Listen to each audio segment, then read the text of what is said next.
Hello and welcome back to TNWKS, the Now We Know show, the show where we discuss a topic of interest and by the end we will have learnt something new and hopefully you will too. I'm Zak. I'm Buzz, and in the studio this week we have Grace Jukes. Hi Grace. Hello. And what are we going to be talking about this week? Songwriting. Woohoo.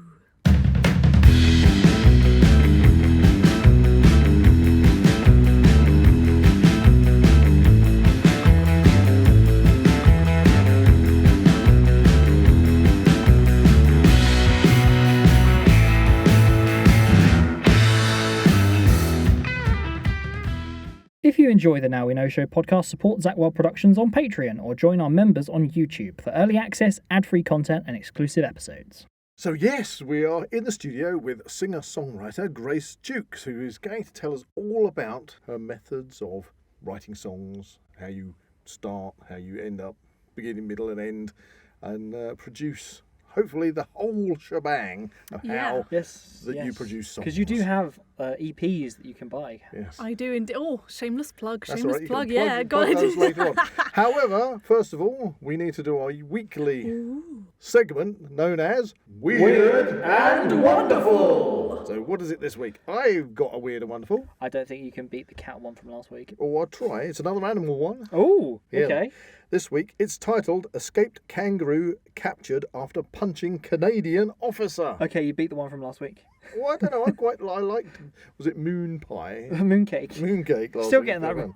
Moon pie, moon whatever. Anyway, so a kangaroo that escaped its handlers during transport to a new home was captured on Monday in East Toronto after a weekend in the wild.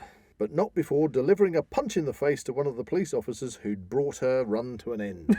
There you go. So is this actually in Canada? Yeah, in Toronto. So a female kangaroo hopped over her handlers late on Thursday during a rest stop at the Oshawa Zoo and Fun Farm in Ontario.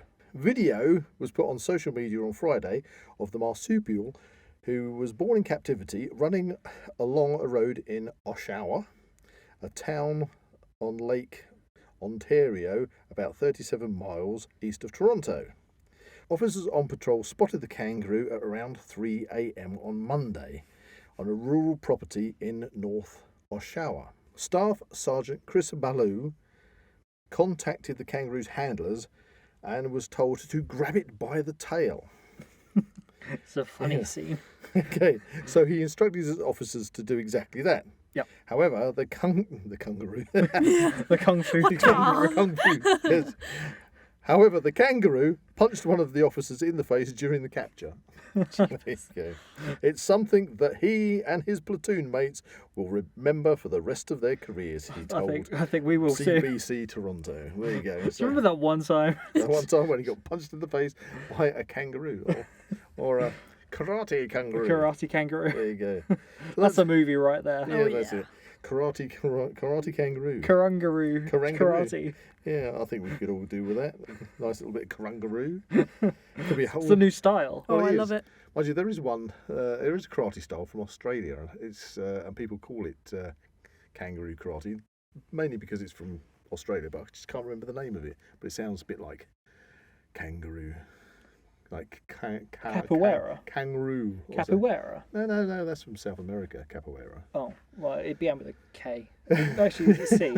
Maybe. I don't know. Anyway, yeah. It's a form of dance fighting. Let's move on. We have Grace in the studio. Welcome back, Grace. Hello, because, Grace. Thank you. Hello. You did come in before for our Lord of the Rings superfan. I did indeed. And yeah. for the mince pies. Of the mince pies. And the cheese. And the cheese. And the cheese. Wow. yeah. Wow, this is your fourth podcast. Can't get rid of her. So I you know. got I know where you live. 4 podcasts out of 80. Oh yeah, there you go. Whoa, taking over basically. Yeah, essentially, yes. Yeah. So, let's get to the crux of it. It's all about songwriting. So anybody listening out there, hopefully you'll pick up some tips in this week's Now We Know show exactly about how to put together a song, etc., etc. I don't know how to do it because I'm not a singer-songwriter. So how about, to start off with, could you give us a bit of a backstory of how you got into songwriting? Yeah, sure. So, I mean, I think for everyone it's always pretty random. I used to just wind my parents up in long car journeys by making up ditties in the back of the car, singing at the window, and then, drive them absolutely insane doing that. And basically, eventually, my dad told me, you should probably learn an instrument if you're gonna do this. Just do it for a bit of fun, but learn the guitar. I was really anti doing that for absolutely ages. I just really didn't fancy learning an instrument, and it was painful. Steel string guitars kind of cut your finger. I mean, do all singers have to learn an instrument? I know you see a lot of singers that don't seem to ever go near an instrument. Yeah, I mean, it certainly makes songwriting a lot easier. I think in this modern day and age, with all of the technology that we have available, with things like, GarageBand, Logic, all of the DAWs, digital audio workstations that you can compose music in, they have a lot of, and I can go into that later if you're interested, but they have a lot of ways that you can make music within that. You can use your computer keyboard to make piano sounds and things like that. So I don't think it's quite as vital as it used to be. But I do think it's helpful if you have an understanding of music. It makes it so much easier to piece stuff together. And it certainly helped me out a lot. Most of my songs start from guitar these days, and I'm starting to branch out now. But so my main instrument is guitar, and I sing. I dabble a little in piano, I just sort of started from there. And I found, as I learnt guitar chords and things like that, songs would just start to come to me. I'd get ideas. And I was going to say that because a lot of people love to play instruments, obviously, and they'll play music generally that they like. Yeah. It doesn't necessarily mean that they themselves want to actually write their own songs. Yeah. So my question would be, what actually inspires you to write songs? Yeah, I mean, I was saying this earlier, it's quite an abstract thing for me. I think mainly I believe in sort of journaling quite a lot. I think sort of getting your thoughts out on paper is a great way to kind of make sure you're not getting lost in your own head and that kind of thing. So does it just come to you randomly? Yeah, or pretty do you have much. a set process, or do you just... Or is there a sudden light bulb moment? So they're having a coffee in a coffee shop and you go, ha-ha! That's exactly... Where's the napkin? You joke. It's exactly how it has been pretty much for me. I do consciously songwrite sometimes to challenge myself and go, I wonder if I could do this. Well, so you sit down and say, right, I am now going to write a song. Exactly. And I'm like, I've got no inspiration. Now I'll get myself inspired and try to write something. But the majority of the time, something will just spark my interest, maybe exactly like that. I'll sit in a coffee shop and a teacup will make a certain noise and I'll go, that's a song right there. That's got to be a song. That's a funky noise. And... I mean, we've said before, like the clashing of swords. That would be a really cool thing to put into some kind of music track. So true. For me, a lot of the time, it's just a way to get my feelings out as well. So it's kind of like journaling for me. A bit of catharsis, even. Exactly. So I would sort of sit down and I'd be feeling something and not really know how to express it, and I'd just pick up my guitar. So would you say, therefore, that real life experiences play a role in your songwriting? Yeah, definitely. It's interesting. I was actually having this sort of discussion the other day with someone. There's obviously lots of different types of songwriting. When you listen to how someone kind of composes stuff, you'll have the songwriters that are very much, they'll write a story. So Dolly Parton, for example, is very much like we all love Dolly. Yeah, love a bit of 9 Dolly. to 5. Oh, that's the one. Working 9 to 5, what a way to make a living. That's it. Yeah. And of course, what's the one where she's always going about that woman leaving her boyfriend? Jolene. That's it. Jolene. Jolene. I can't get that high. Sorry. You tried. You did good. You did good. You're saying I can? You did better than me. Nailed it. I can just pretend to sing. You're stealing my job, to be honest. I It's do a little bit apologise. rude. Well, talking of singing, we are going to listen to a couple of your tracks during this podcast. Oh, that'd it's be very interesting. exciting. I'm looking forward to that. Yeah, if I just quickly finish that train of carry thought, if you listen to a lot of different people's songwriting styles, Dolly Parton's very much like this is what happened, and she relays the story as though she's almost reading a book. But when I write, I tend to write, I think when I sort of listen to my lyrics, they're quite abstract almost. It's more talking about an idea behind something. So if you listen to it, it might be, it's not I sat down at my desk and I'd had a sad day. I try and encompass that usually in saying something a bit more generic about, how life can be difficult, but you've got to carry on and kind of live. So there's lots of different styles of writing, but I tend to probably fall into the more... Do you permanently carry a notebook around with you, or do you use a mobile device, or...? Yeah, I mean, I think this is quite common in the music industry. I've heard most of my favourite songwriters do this, but if I have a melody in my head, I've got voice memos on my phone, and that's where I've filled up my entire phone storage. Actually, it's actually a problem, guys. I don't know. I need to sort this out right now. Have you thought about opening a cloud account? I know, literally, this needs to change. So usually all of my audio is in my phone, and lots of awful flat singing in my phone. And you come back to you'll have to send those to me. There you go. I will. But yeah, and then if I obviously have a lyrical idea, I've got a notepad, and I do prefer pen on paper. It definitely feels different. So a lot of my books have. That kind of brings me on to another question, which is when writing a song, does your melody or do the lyrics come first, or is it a bit of both? Yeah, can it just depend on? Yeah, I mean, I think it depends on what I'm doing. But actually, to be fair, a lot of the time, they come at exactly the same time.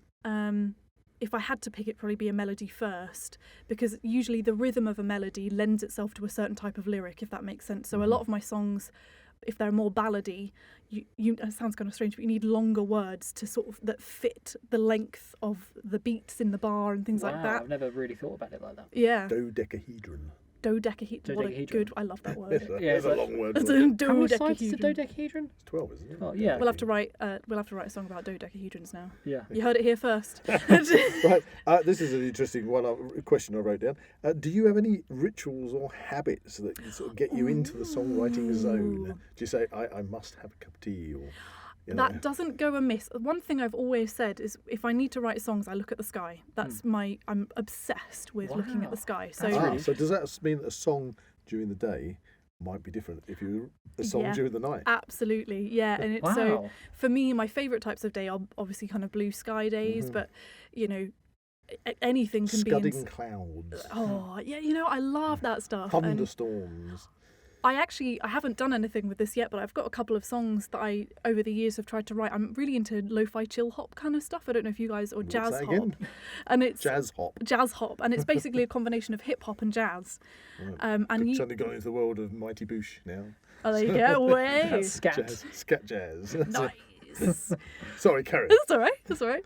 And so a lot of the time in those tracks, they have sort of audio from the outside mixed in with the music. Wow. So that's kind of like, what's that thing they use Foley these days? artists. Yeah, but what's that term they use on YouTube and stuff? Oh, kind of like white noise type stuff.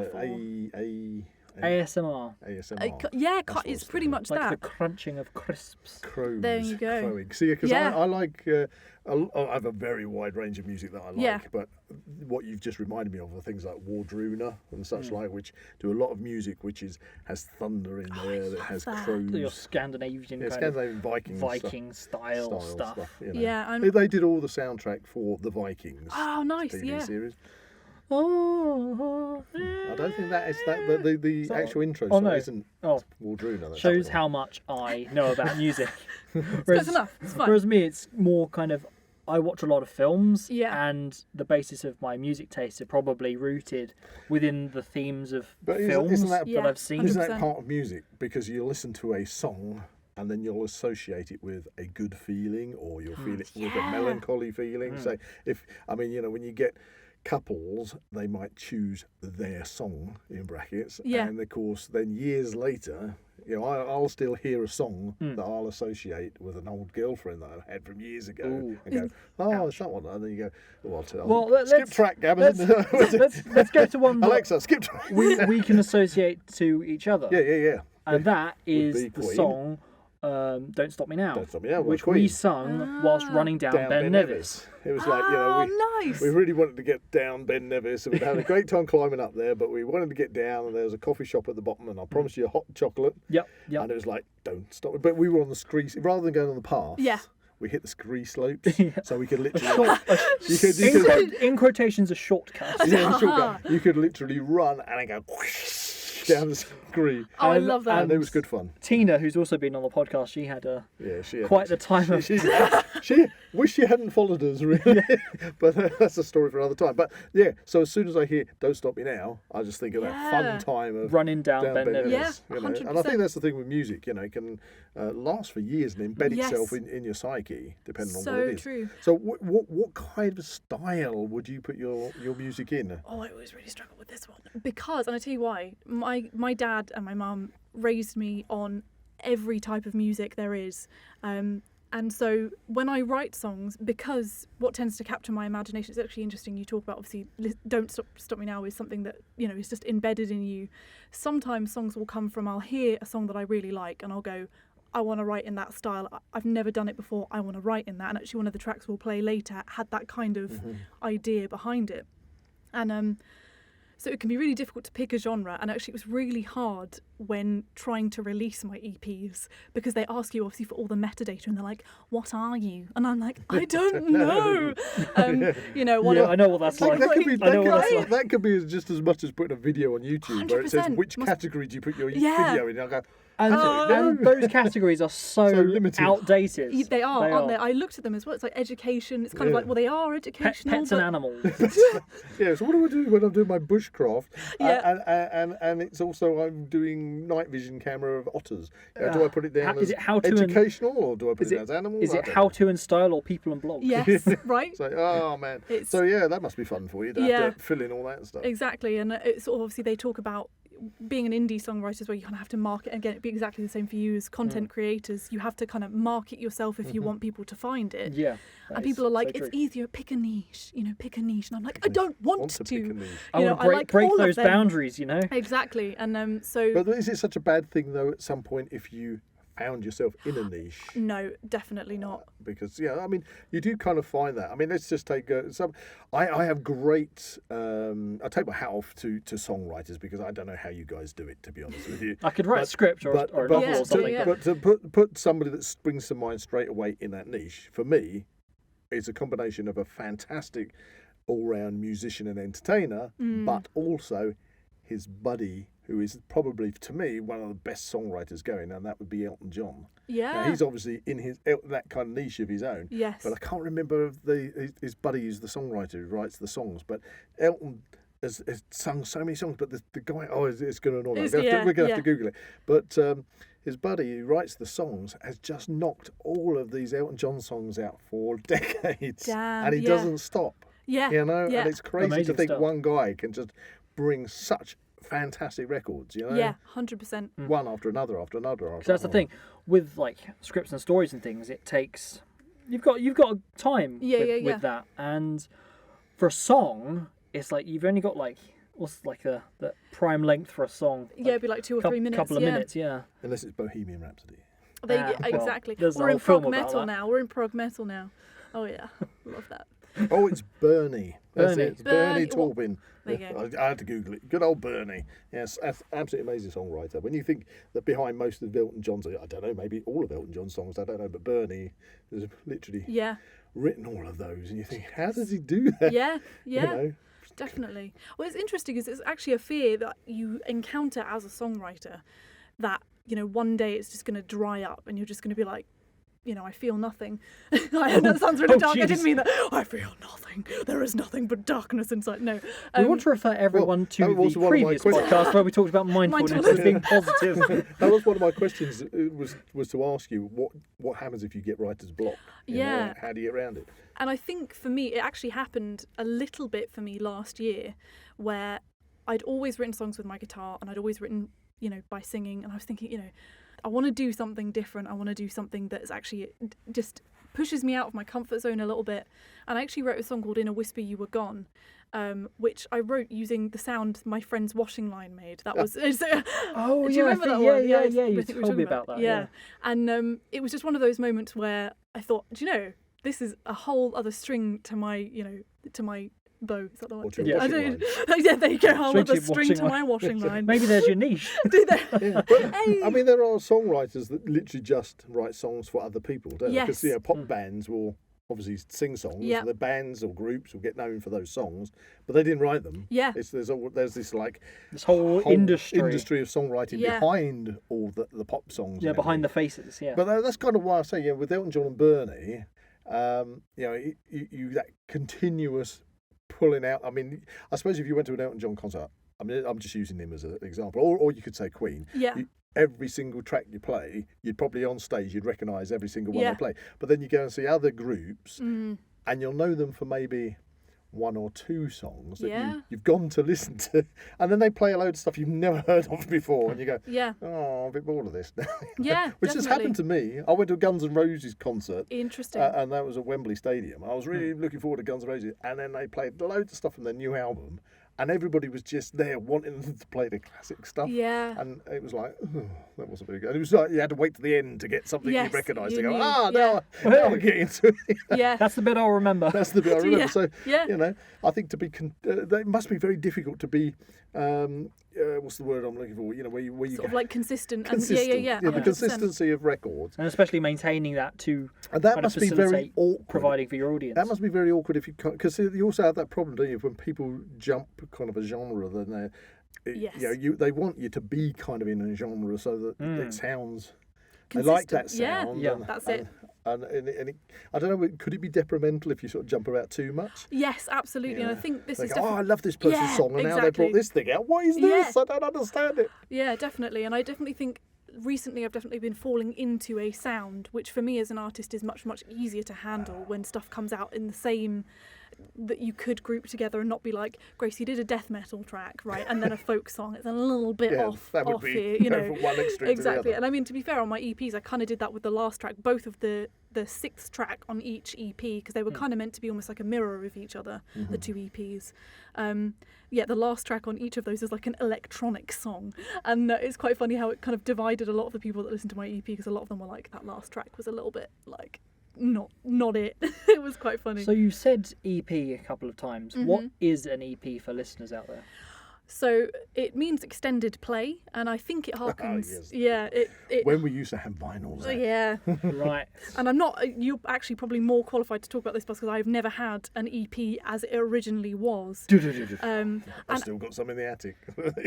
But yes, it stands for extended play, and it's basically harkening back to the Back discs. in the days, we used to have the 45 RPM discs, and an EP you play it at a slower rate. I think I'm not sure if you played if you had an album. You play it at 78 RPM, which was slower, and I think the EPs were the same. You played it at 78 RPM and not a 45, which meant you could squeeze, like, instead of having just one song on each side of a 45 single, you'd have maybe two songs on each side, because you could slow it down and get more So on a smaller disc. Does that mean EP was a longer disc? Yeah, extended play. Now that's interesting, because in modern terms, quite often an EP is the shorter one. Oh, really? So now it's quite common EPs will have 6 tracks on them, and an album will have 12.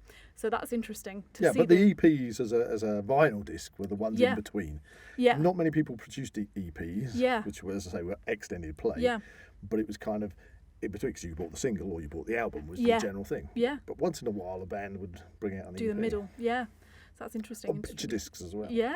And of course, your EPs are actually available on disc. Are available. Go on, plug them. Yeah, go on. Here we go. You ready?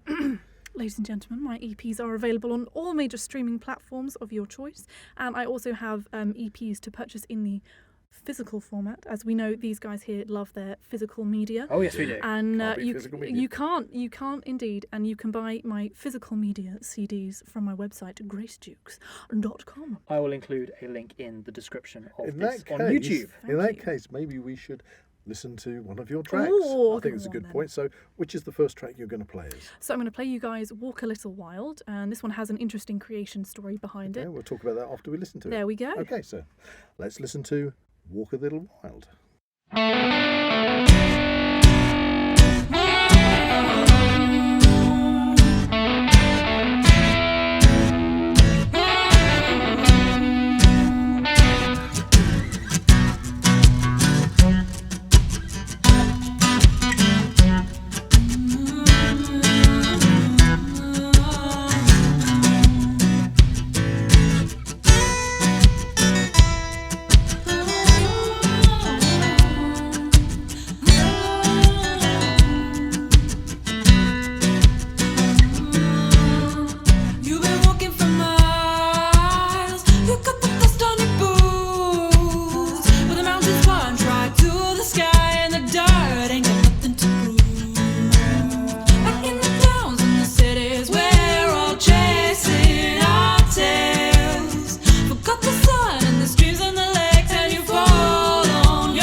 was pretty catchy. Oh, I wasn't it? love that song. That's awesome. Good. That's got some. Do you get any inspiration for any other singers or songwriters? Because to me, that one kind of had a bit of a country and western tang sort of sound to it, but it also reminded me quite Sheryl Crow. I don't know if you know Sheryl Crow at all. I think I've heard some of her songs. I don't necessarily know, this is what happens with me, I don't necessarily know if I was consciously emulating it, but because I'm always listening to that kind of stuff, definitely influenced that. I love John Mayer as a songwriter, and he's very guitar based, and I think... What about country and western? Country and western? It kind of felt, there was a lot of the guitar strumming. Yes, I mean, what I was trying, actually an interesting kind of thing here, what I was trying to emulate there, when I first wrote that guitar riff in there was actually kind of like the music you get in Western movies, sort of, the cowboy. I need to show you those, by the way. You do. And so it was very, very much kind of taking influence from their soundtracks and that kind of thing. Probably a little bit of like Raikuda, the theme from Southern Comfort, that kind of thing. That kind of. So, as to the song itself, what was it about? What inspired you, and what was it about for us? So really, it was written in the heart of lockdown. I can't remember what point exactly, but I sort of started writing it. Every Monday I did a live stream with the people on my Facebook page, and people would come in, loads of them had Zoom meetings at, sort of like 10:30, 11 o'clock, so they'd squeeze in for half an hour to come see me sing and have a chat and all of this kind of stuff. And what happened was I sort of thought, what would be a really great way to get people involved? So it's not just me singing at people, but it's actually me getting them involved with stuff. And we decided that we were going to kind of write a song together. So I would give them the framework and then say, tell me which word to use in the chorus, tell me which word to use here. And so basically I contacted my mailing list and I told them, here's 3 words to choose from. And I did it with my Facebook crew as well, and got them to send in all their ideas. And I sort of counted up the comments and we picked what lyric to put in. And I basically added a little bit to it every week on the live stream to the point where we had a full song that must have been really rewarding. It was really, really fun. And so it was supposed to kind of also be a song about what people were probably going through in lockdown, that kind of being stuck indoors, and the fact that kind of people needed to get outside, touch grass, all of that good. Walk a little wild. And walk a little wild. Hey, that's the one. I have to work on the guitar. There we go. Yeah, Get you playing some spoons. It's all right. Got you. I can do that. You can. Just about. You can actually play a cajon as well. That's what you played. When we had the soiree, you played the... Oh, the box. Yeah, you played the box, the drum box. Oh, you were going a bit Bongo Pete on that, were you? I like to play my bongos in the morning. I like to play my bongos in the morning. Bongo solo. That's Harry Hill, wasn't it? Harry Hill, yeah. Bongos. Love a bit of Harry Hill. Love a bit of Harry Hill. Oh, yeah. Wow, that's going back a bit when TV Burp was on. Oh, my gosh. I used to love TV Burp. Do you remember... was it Where's the Knitted Character this week? Yes. That one. Oh. I remember actually phoning in to do that. Did you actually? Yeah, it appeared on CBBC. Damn! That is very It was like the big finale, but it appeared everywhere that week. And of course, they had that really catchy music where they used to get the statue of Queen Victoria suddenly used to come on the screen. And do you remember that really groovy music they used to play that all be dancing around to it? I can't think of the track. Well, there you go. I'm just remembering, let them fight! Yes! There's only one way to find out. Fight! But which is better? Oh, there you go. A bit of nostalgia there. Oh, yeah. Love that. I can't remember where we were. Who needs to know where we were? Just coming out of Walk a Little Wild and we walked a little wild with Harry Hill's TV Burp. Oh, yeah. But, so it was sort of about the lockdown experience, really, and that people need to get out. And also just daily life, really, probably harkening back to sort of what you guys talk about in mindfulness, that kind of, it's so easy to get caught up in the stress of life, and you just got to take yourself outside, just, like in our family call it take a step off the roundabout. You're spinning round so fast, everyone's getting caught up in the chaos, and you just take a step off the roundabout and go, everybody breathe. So did you kind of make it to kind of be an inspirational song as well? Yeah, 100%. I mean, I think most of my songs, I always try, even if I'm writing from a place of like sadness or I'm struggling with something and I'm like, I like this, I'm trying to process something that could be deemed sad or anger or whatever. I always try and write in a way that is positive and encourages people not to get lost in that negative emotion. So if I'm writing about it's been a tough year for everyone, I never want it to end with like, and it's still sad. I always want to use the song to get... I'm not sure I've actually heard a sad song from you. Have I heard a sad song? I don't... maybe most of all from the first EP was the closest I will get to a sad song, which is... I wrote that song about missing my granddad. Because he moved really far away. It sounds like I miss my granddad, but he moved. Yeah, he moved far away, and I wrote that song kind of for him, thinking about him. And which song was that? Most of all. Oh, okay. And so it's kind of ballady, but I still wanted it to be positive and kind of about the fact that you have someone to miss, as opposed to it. I'm trying to play that in my head, but now all I can think of is walking around. It's interesting because one of my questions was, how does your mood affect your songwriting? So. Yeah. So it's definitely whatever you're feeling. I always try and control my emotions when I'm songwriting, so I try not to get so swept up in the emotion that it becomes an outpouring of like pain if I'm sad or whatever. I don't like when it goes dirgy in songs a lot of the time.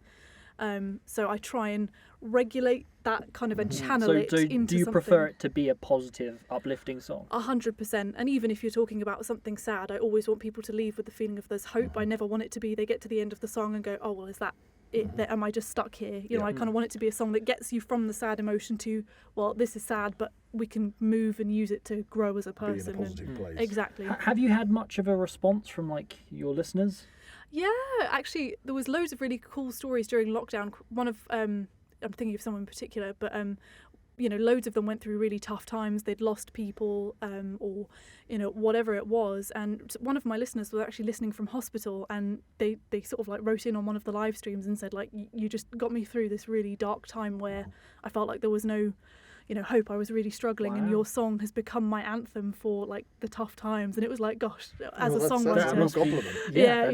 It's really amazing. I feel really proud about that. I do. It's pretty cool. You mentioned about through lockdown, but do you find that current events kind of also help you to develop your songs? Definitely. I mean, I think one of the main things I'm noticing as a trend in my songs now is, I think there's a lot of hate in the world and a lot of people sort of arguing with each other, and I think that's always been the case, but it definitely, I think we hear about it a lot more now. So writing songs that encourage people to come together, or to find ways forward, or I'm a great believer in like individual responsibility, so just encouraging people that even amidst the darkness where, maybe you're arguing with people or it seems like a really dark place, to kind of, sort of have control of yourself, because it's the only thing that you can sort of control. So if you're going through this, you've had the inspiration, might be a coffee cup, ding, or that ding was nice. Line or something. Sorry, I'm sorry. I should not have worded that. Like anyway, the fact with the eye contact with me. That's a nice ding. Listen. It wasn't a dong. It was the side head glance that really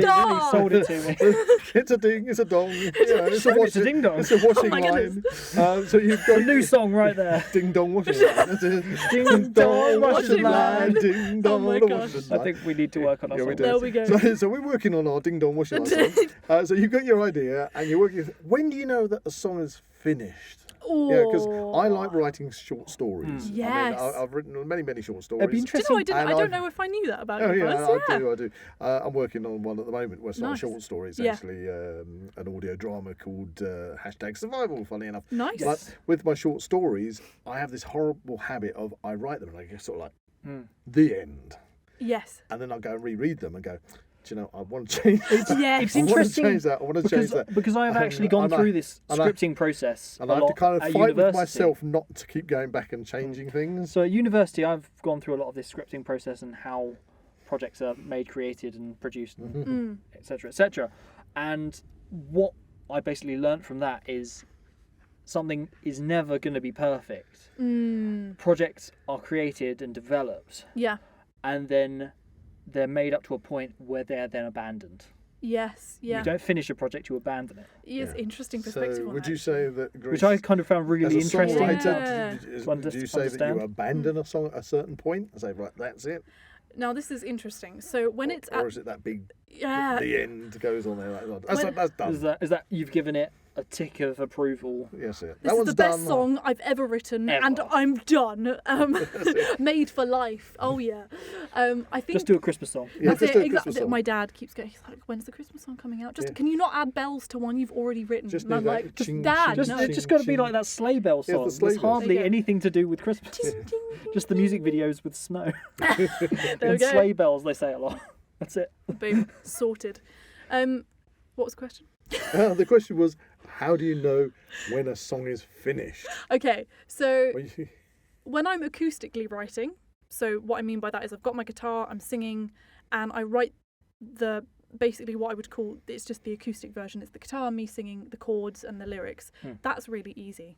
That's what I know when those songs are done and I'm happy. The bit that is so hard is the production stage of an album. So that's where you take it and you have to record it into a computer. Oh man, like the first EP was almost soul destroying to be like, when is it done? Single-handedly.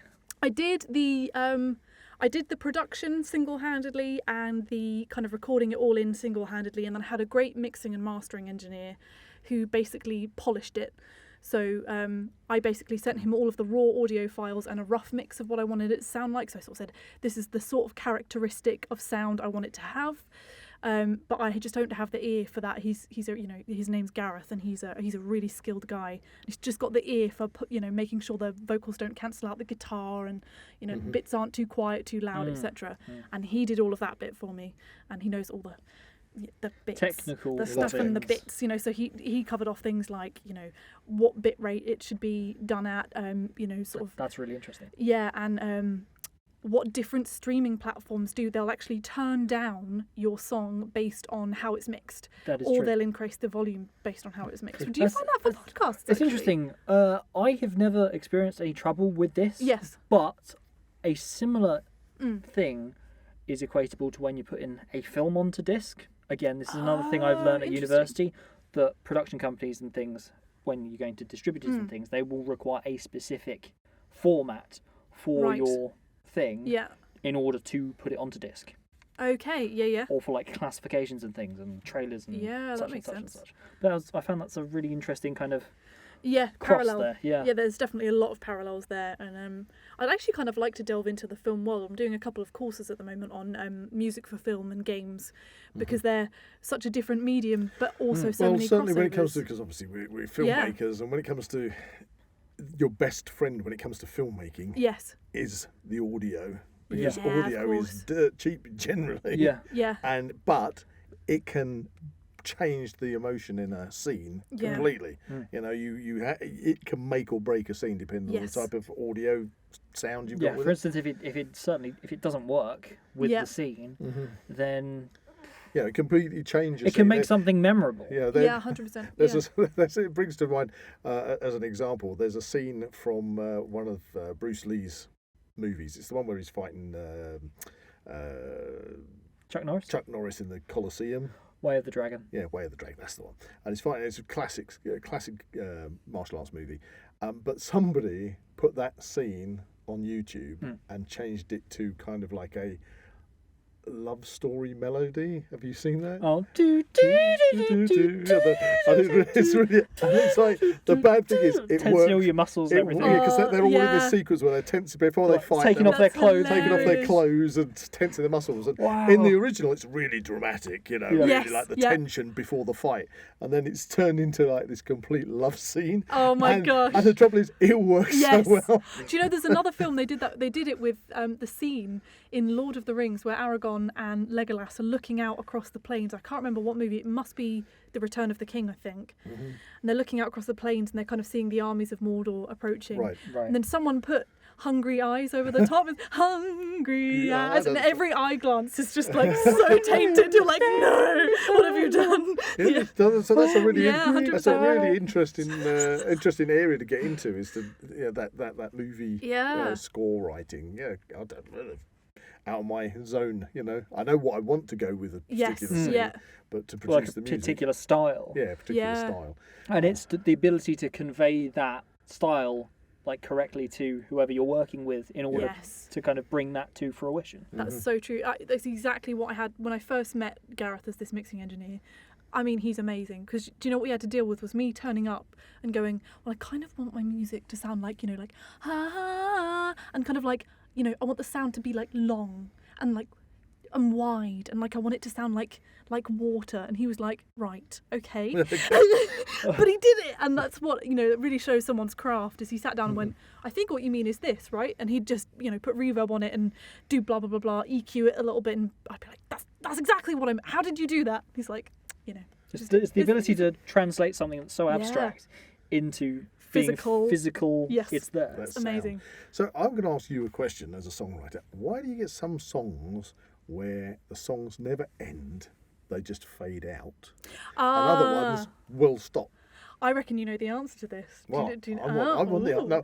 You do have that little cheeky smirk of you might know something. No, I want to know exactly why, because you listen to songs and it's and then it just fades out, and so you think that they could still be singing this half an hour later. Yeah, 100%. And then ones that just stop because it stops. That's the end of the song. Yeah. It stops. Is it to transition into like the next song? I don't know. I just wondered why that is kind of like a choice of the songwriter at the end of a song, whether to stop or just a long fade. Yeah. So I heard that it was because it gets it stuck in your head.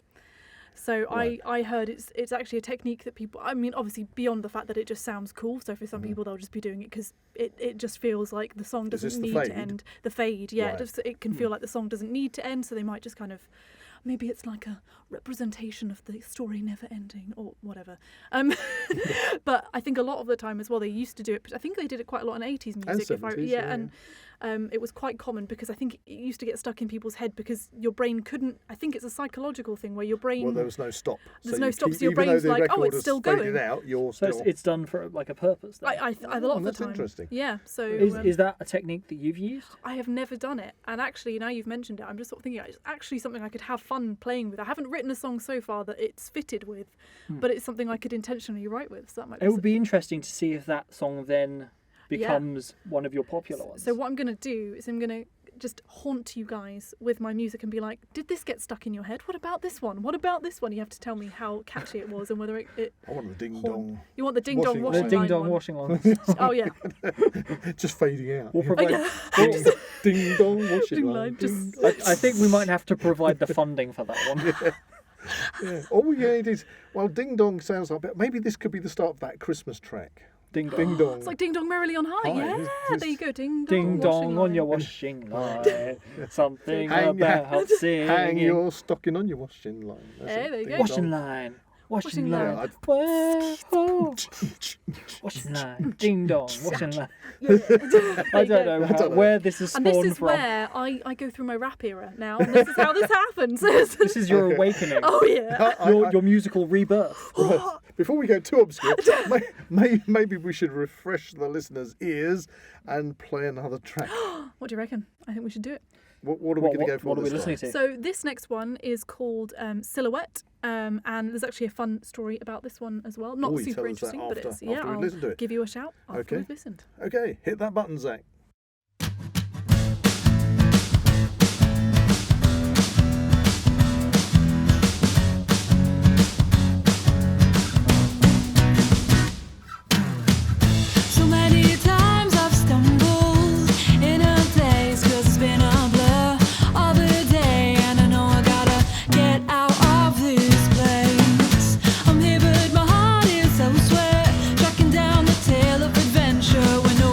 Seems to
I'm just living my life. You need to learn to lighten up, lighten up. So just watch my silhouette disappear. I got more important things to do than to think out here. You say I better pull my socks up and let me make things clear. I'll do the best I can, but I ain't gonna live in fear. Ooh, da da da da, da da da da, la da da da da da, la da da da da da da, la da da da da da da, la da da da da, la da da da da. No, not gonna live in fear.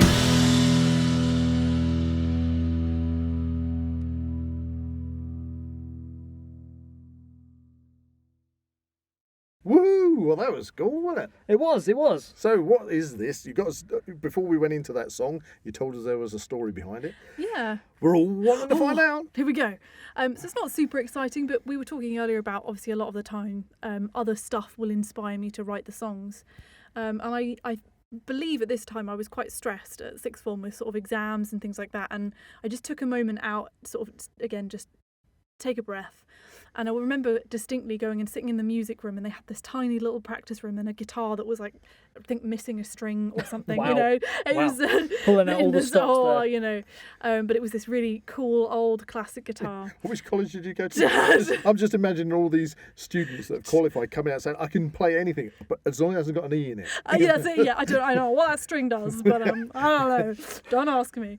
Yeah, there was this old rickety guitar, and what I basically wanted to do was I sort of wanted to outlet that kind of emotion and go, I just don't want this anymore. I'm going to put it into a song and encourage myself. Basically, I sort of write for myself as well, sort of to get myself from a feeling to a positive state again, basically.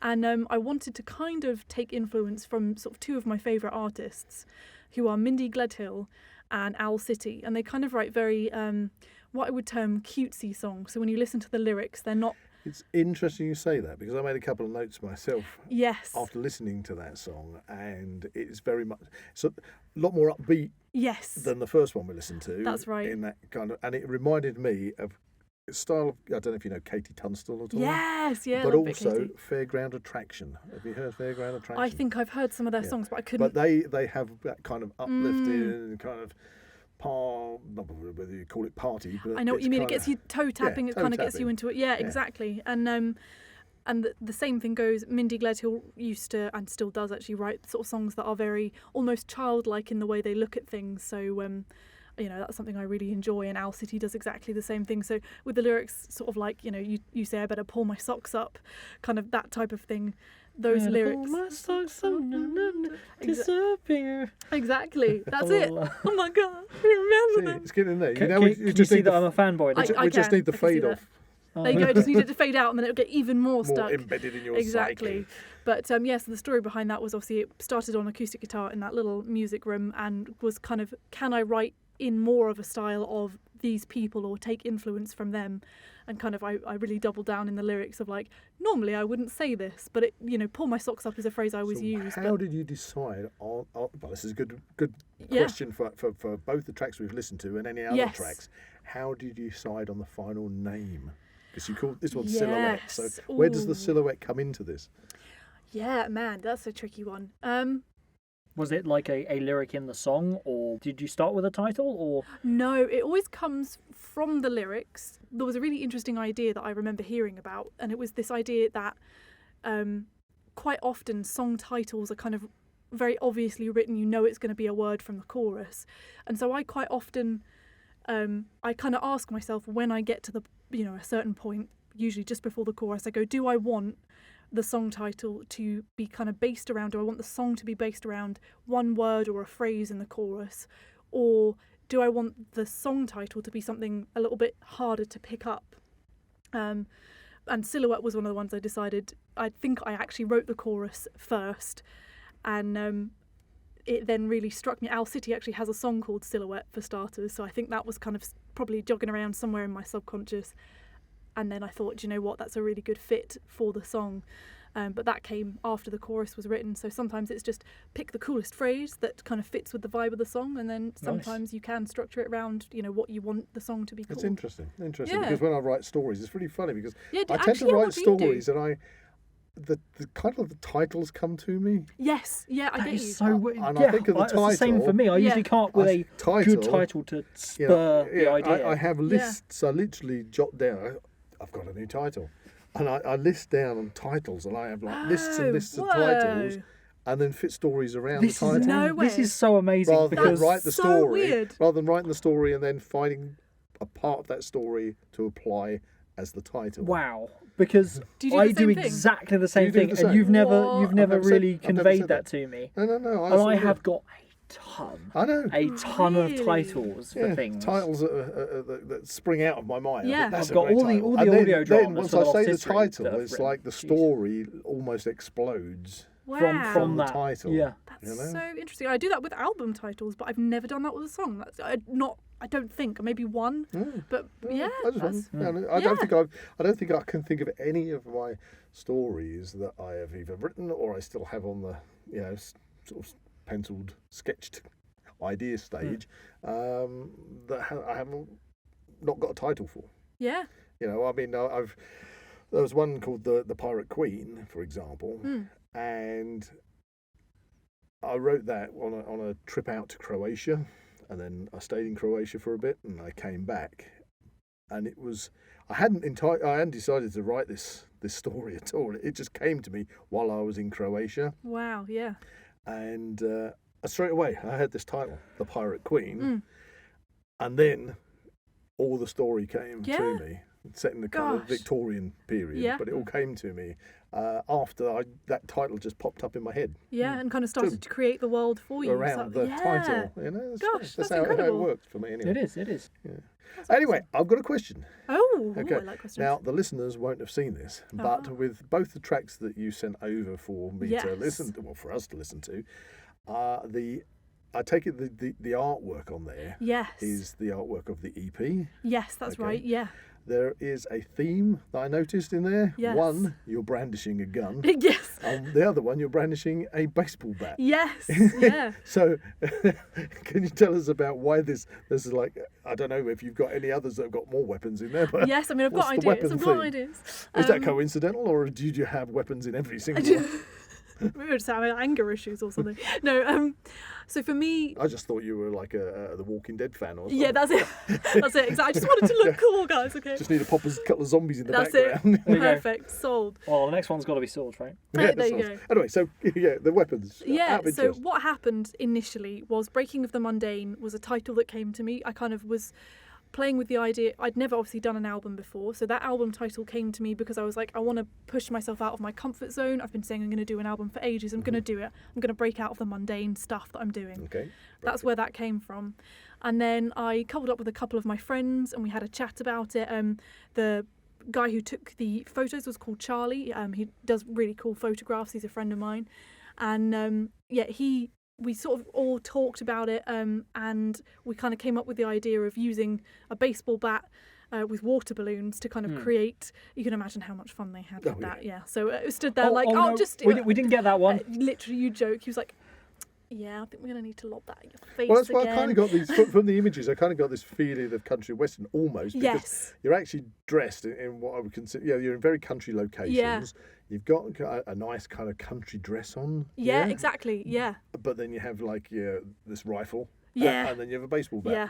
As if you're like, stay away from my chickens. Get off my land. Get off my land. That's it, exactly. Stay away from your horses. Stay There away we from go. horses. So that's what happened initially with the first EP, and then because I wanted the second EP to kind of be similar, to kind of match the vibe, I knew I wanted it to almost have the same number of syllables type thing. And I was kind of winging the second album a little bit more than I was on the first one. So I thought, I'm kind of shooting from the hip. And I was like, So yeah, the second one, obviously with the title Shooting from the Hip, immediately conjured that idea of weaponry. My friend Morgan, she had one of these guns kind of lying around at her mum's house. As you do. As you do. And not loaded, obviously, unfortunately. That would be maybe. unsafe. That would be not recommended at home, kids. You But must have a license. there you go. Suitable storage solutions. There Yes. you go. Shelves. Oh yeah. The gun cabinet. Not for gun. Gun Oh, cabinet yeah, for guns. fair. It's called a gun cabinet, darling. Damn. But yeah, so that's where that came from, and so that idea, because I wanted them to be similar, it was like weaponry, kind of want it to match but the title. it's weaponry, but it also, you look very, can I say, Country, ladylike, yeah. you know, very, Oh, thank you very much. you know, Just very imagining. feminine. I just Thank you, imagine. yeah. you- There was a contrast between That's this very feminine feminine image in these country locations and then brandishing a weapon. Yes. I now picture you standing on stage, like doing a performance, Yeah. but with a sword strapped to your back. Yeah, 100%. That's the only way to go. That could from be your here. niche. There you go. there That's you go. it. They are Exactly. Yeah. Weapons. And I kind of wanted the covers as well to show my personality, but the gun made it cool because I'm quite goofy. So I was like, okay, right, here we Guns go. are cool. Guns are cool. I've got I'm to say at goofy. this I'm point, pro-gun. I've got to say at this point, you keep mentioning swords. Maybe you should point out the fact that Grace does actually Do swords. She does do swordsmanship. I do. She is You have two swords. She is a martial arts I did student. like the way you said point out. Yes. Ah. Well, that's the easiest thing about doing swordsmanship. You make sure the pointy end Is goes facing away from you. faces away from you. Yeah. Oh yeah. But anyway, Yes. moving on. You say about you mentioned being on stage. What Good about question. concerts and things? Have you done any live performances you can so- tell us about? I mean, really, for me, the live performances are about getting my original songs out there. I try and associate them with songs that people like, so I tend to intersperse them with the classics. You've got your kind of Status Quo, your Well, I was you going to know, say so- people do cover versions because, let's face it, your listening public want to hear some stuff that they like. actually like. yeah. exactly, yeah. Because it can be quite a shock when they are listening to stuff they don't know. Yeah, exactly, you know, yeah. So They just kind of you bring them on put board it, with a good bring them old... on in there, That's it. and then Then hit him in the face with a, this is from my EP Breaking of the Mundane, which I also have in my suitcase beside me if you'd like to buy a copy. You can't beat the merch. Oh yeah, battery's not included. But Get ready for the merch. Well, now I've got a friend who's in a punk band and he travels all over Europe. oh wow. Doing a lot of 70s punk stuff. And he says that even though they go to venues, obviously they get paid to do their sets, but they make more money out of their merch than Yeah, they do that's- actually yeah. playing. You know, so that is Yeah. very interesting. It's very interesting. It is. So So, where have you done any of your gigs? ooh, where's the coolest place I've done so far? I mean, obviously, a lot of the time it's local venues, and sort of because it's easier to build a dedicated fan base in kind of an area. But what I'm finding is I'm getting a lot of word of mouth. That's good. That's It good. is really good, and also sometimes people just randomly find you online and book you, which is pretty cool. So I remember getting an awesome hen party in Essex was one of the most random ones I had. She just literally found me online. Wow. It was great. I had the time of my life. It was probably one of my favourite gigs, just from the angle they were up dancing, and I knew I was playing songs well, they liked. you're going to do well with a lot of drunk ladies on a hen night. Oh, well, I mean, yeah. You had an experience on what was it? That was at Latitude. Turn Up Charlie. Yeah, we Turn were Up filming Charlie. at Latitude, and I don't know why I attract them, but the hen party seemed to love the beard. Maybe Yeah, it was the beard. yeah, It was the yeah. beard. It was the beard. But yeah, lovely bunch of ladies I got to With sort a of very play large to. So. inflatable penis, if I remember. Oh, my You had word. to say it, didn't Yeah, you? I had to say That's it. it. Can we bleep that out? Possibly. I don't know. We'll see what Zak does Well, with it it. ended up, it was like when the whole crowd came in and Idris Elba was doing his set. By the way, you're going to be in a TV show. Yeah, there was about 1,000 people there with this giant penis flying around above them. Wow. So everybody's going, no, I don't want it, you have it back. Did that make it into the I actual don't series? think it did. Did they do some elaborate cutting? Probably. Damn. Anyway, yeah, fun I things. almost lost my hat in that mosh pit. Oh In the wow. mosh pit, yeah. Ah, there you go, story for another day. Yeah. Anyhow, you're performing all these Yeah. lovely venues. And I also did Toaster Racecourse, which was pretty cool. That was another sort of highlight for me as well. Sort of, obviously, I love local venues. Oh, And toast to the place. I thought you meant toast as in. yeah, I actually just. Cheers, everyone! Oh, I was thinking a bread toaster. Just played to my toaster so in my you're kitchen. thinking bread, you're thinking drinks, and I'm thinking race course. There you go. You're on track. Oh, Damn. Wow. we're whipping them out today. Said the bishop. Maybe to the not in actress. it. There you go. Be Oh, a bit man. strange in a podcast. Yeah, I mean, it would. But yeah, that was really cool. I think, if I remember correctly, Is that one E17 of- had is that played. one of the biggest venues you've done? Yeah, I would probably say so. It was one of And the. to date. To Just date. To date. There's still time. What's your largest audience? Ooh, I mean, Just approximates, really. approximate. Probably You don't have to have a tally.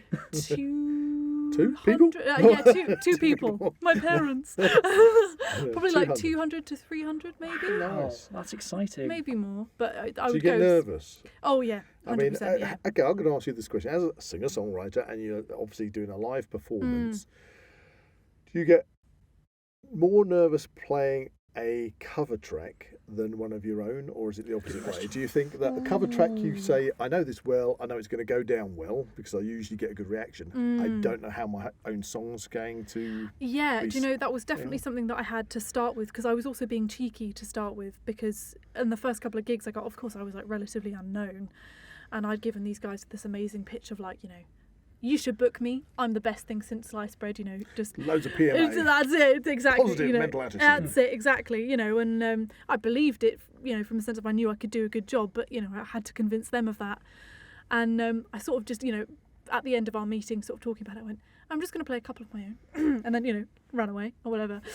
But actually, it ended up being amazing, and to find that people would start requesting my songs, but that initial kind of choosing to play them is can be quite nerve-wracking, and also because you tend to practice covers more because you want to get the crowd favourites right, in a sense. So I'm because often... I've got to say, if you're listening to a cover, you're either going to do well or you're going to crash and burn. Yeah, exactly. You know, if you've got somebody who know it's their favourite song, Yes. and if you do it well, they're going to go, wow, that was really good. Yeah. Or they're going to say, they just murdered my favourite song. No! Exactly, yeah. So, I mean, I always call it the Grace remix, so I can always cover it if it goes wrong, and people generally enjoy that. And I think people also appreciate if it's their favourite song and you go, we're going to ignore the fact that, you know, verse 2 was entirely wrong. They're like, she knew, and it actually kind of gets them more on board with you. But yeah, I think covers are definitely easier from the angle of I really like my own songs, and I want them to come across well to people so that I can sort of encourage people with them and that kind of thing. And you know, if you get them wrong, you kind of almost feel like you're misrepresenting yourself. You're like, I'm better than this, I promise. So so it can definitely be that. But yeah.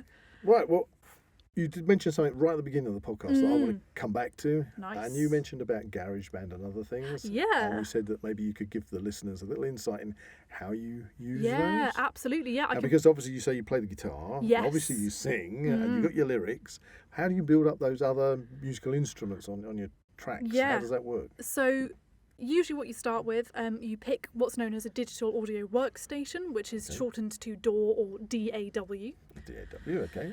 And you've got, loads of brands of those, depending on if you use it. So that would be something like GarageBand. Exactly. Which we are using right now. Yeah, that comes standard on all Macs, doesn't it, basically? It does. And if you're going to do it professionally, you'd be looking at something like Logic Pro X. For music, GarageBand's great for sort of other stuff, but when you want lots of samples and things, Logic Pro X is usually a good place to start. Cubase, Pro Tools, all of these, depending on what computer you have.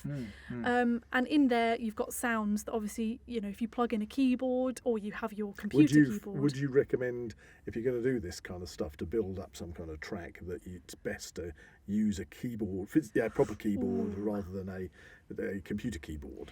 Well, one of the tracks that I wrote on the first EP, not that it's one of my favourite tracks anymore, I run hot and cold with it, but A Little Jazz I initially wrote using my computer keyboard. So that was just put into my computer using what I used to type on my computer. See, I kind of find it, I don't know how it works exactly, that's what I want to learn, but when I've used an electronic keyboard, yes. You know, then you can actually, you've got the physical, and I'm not talking about a keyboard that you plug into a computer, I'm talking about a musical keyboard. Yes, yeah. You can switch the different rhythms on, you can switch the different instruments on, and yes. of course the keys all stay the same, and depending on what note you play, or what how, you've assigned. You can change it to laser gun. How long you hold those notes down and things like that. Yes. Then to try and think of doing that on a computer keyboard, I think, how on earth does that work? Yeah. So for me, it would seem more logical to use a keyboard. Yeah, it would definitely make more sense. It definitely doesn't have to be a blocker to people starting out. There's a feature, I don't know about anything else, but in GarageBand and Logic, there's a feature called Show Keyboard, I believe, or Show Musical Keyboard, and it shows you on the screen. And it shows you what key on your computer keyboard plays what piano key. So you can then does see that not take up screen space though? On sort of... It does, but you don't need it if you sort of if you're putting in a bass line or something. It's it's not ideal all the time, but it's sort of a good workaround if you're sort of like I don't want to I'm a guitarist, I don't want to invest in a keyboard. It's a great way to do it. You can't change the velocity of the note because obviously it can't pick up pressure, if that makes sense. You can't make it louder or... That's what I'm saying. When you have a physical keyboard, you depending on what type it is, it picks up that exactly, the nuance there. But programs are so good you can edit them so that you can increase velocity manually. that's by the by. But there's lots of stuff out there. And so for somebody who's beginning in songwriting, what would you think would be the most accessible and economic approach to what should you use? That's obviously, it's like doing filmmaking. Yes, if you're doing filmmaking, you're going to say to somebody, okay, you're going to go out there and you say get something like Avid, or you're going to go and get Premiere Pro and After Effects. But that could all cost, Windows Movie Maker. That could, yeah. The bottom end is some really bottom end stuff, but not everybody wants to go out and fork out like hundreds and hundreds of pounds. Yeah. So what was for our listeners, since this is our first introduction to songmaking, if somebody's got an idea and they'd like to play in their bedroom, what would be your sort of go-to? Yeah. So my first advice would be just start writing. Stop, reading about it at a certain point. You've read about it and you just need to make bad songs. I know it sounds random, but loads of the get creating. Just do it. And you're going to write a ton of bad songs, but through every single one you write, you're going to get better. So just do it. Just start. Write that cheesy love song. Get involved. And then from that point, I would say make sure you write it down. So either pen to paper, or there's usually a note function in your phone, and there's usually on most phones a voice memo section, so you can record ideas for stories, and you're like, or even voices. I tend to do that. I have characters in stories, and I imagine their voice. So in order to remember what that character sounds like, I just mimic that on the... Oh, that's amazing. I love that, yeah. So I'd say that's a great place to start, is just your voice notes in your phone. If you haven't got that feature on your phone, I believe there's a free bit of software called Audacity, which you can Audacity, use. Yes. I've used that. I haven't used it in recent years, but it's a free. What's the word to call it? Digital audio. It's actually not a digital audio workstation, is it? It's more like a recording software. Yeah, recording software. Yeah, that's another word I was thinking of, where you get free access. It's anybody can download it. Open source. Open source. Yeah. Thank you for. There we are. There you go. Yeah. Open source. Learning technical terms on the Now We Know Show podcast. There you go. So you got and that would basically is what you would record to, obviously. Yeah, definitely. And I mean, I wrote a bunch of my first songs on that because I think it has layering capacity, doesn't it, in that? And I remember making drum sounds with me banging a cushion or something, and I made beats using a cushion. So you can do all sorts if you get creative. So. Whereas a step up from that would be something like GarageBand. Exactly, and you'd have the initial cost if you're not a Mac user. You obviously got to buy your Mac, but I mean, Mac is... Okay, so Mac, for a beginner, GarageBand is a good start. Yeah, 100%. What about Windows, if you're a Windows user? Yeah, I mean, I don't know, because I don't use I would Windows. have to Google that. would be Audacity. Audacity, but but that wouldn't have all the stuff like the MIDI recording. Well, yeah. So I just wondered, do you know off the top of your head, is there something? I know I used what would be deemed an educational version of Cubase, which was much cheaper. So if you're a student, I know you can get that quite cheap. But if of course, students generally. If you are a student, do check it out, because a lot of software 100%. You can get discounts on. But I am on my course I'm covering at the moment. There's actually a surprising amount of free digital audio workstations. It's definitely worth just googling for some other ones, because there are ones that don't cost anything. And if you do that, make sure that you download them from a reputable site, because you don't want to download something that also contains virus software. Malware. Yes. Yeah. We've all been there. Or maybe you haven't, but I definitely have. Oh dear. Yeah. What have you been watching? Yeah, I think that's the only thing for me. I used to use Windows, now I use Mac, and since using a Mac, I've never really had any problems issues with it at all. No, but there you go. But be very careful when using Windows. I remember there's that. I think it was from the IT crowd, wasn't it, where the guy goes on the lady's computer. I'm not being specific with characters here, but he goes, "Where's your Internet Explorer?" And she's like, "Oh, it's behind the dancing lady." And he was like, "Your computer's so infected, if it were a zombie, I'd shoot it in the face." And I was like, I mean, I've been there. That's a good one. I like that. Oh man. Anyway, sorry. Brilliant. Well, okay. So sum up: there are software packages you can use out there that are easily accessible, even free, and you've got that process that you've just explained about. Just keep making those songs. Yeah. For good or for bad, just keep making those songs, and you'll improve. You'll get there, and you'll eventually write a song that you're actually really proud of, and you'll do it. We'll leave it on that with the question: what song are you most proud of? That's a good final question. I like that one. That's a great good question. one to round off on. I think for me, because it is one of my most recent ones, But I really enjoyed In a Whisper You Were Gone. It's one of the songs that I really pushed myself to do something that I didn't really know how to do. I used time manipulation in that song to try and make the washing line pluck sound be in the right time signature and all of that. And I really pushed myself to do stuff that I didn't know how to do when writing that song. And I was surprisingly pleased with one. It turned out being a sound that I really liked. So it kind of felt, if you were to say, oh, what's that sound? I'd go, that's very Grace in that sound. It felt very like authentic. And it was also one that I'd really pushed myself on and was actually like, I can do more than I thought. And there we are. Where can our listeners actually listen to that? If you want to have a cheeky listen, I've done a video about how I made it on YouTube, and the video itself is also up on YouTube. And your YouTube channel is Grace Jukes, so you can find me. I will also put a link in the description of this video /podcast/ wherever you can find it listening to this. There we go. Well, thanks for coming back into the studio, Grace. Thank you for having me. This has been great. Are you like to come back again one day? I reckon. You could coax me in. But what for? Oh, before we finish. It's that time of the podcast. It is the time of the podcast. Where we look to the Sherlock Holmes hat of mystery. I reach across the dungeon studio. Wow, you almost did the limbo there. I did. Diving under the mic stands. Guess what? As our guest, you've got to dive in the hat Again, of we're mystery. running out. We're running out of topics. Well, we have to top it up. Yeah. Okay, ladies and What gentlemen. is our... So this will be a exclusive episode for our patrons and YouTube members. So the next topic of this episode will be... Just tell us the number to start with. It's episode 8. Oh, that's too far back for me.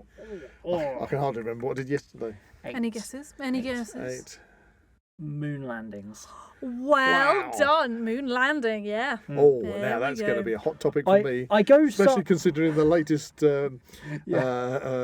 space exploration that's gone to the moon has completely had a couple of problems, hasn't it? Yes, in fact, it's now burnt up in the Earth's atmosphere. So. Oh dear. Oh dear. Yeah. But for the flat earthers out there, they'll all be going, "We told you so! It's not real. It's not real." Well, let's go back to All episode you 1. naysayers.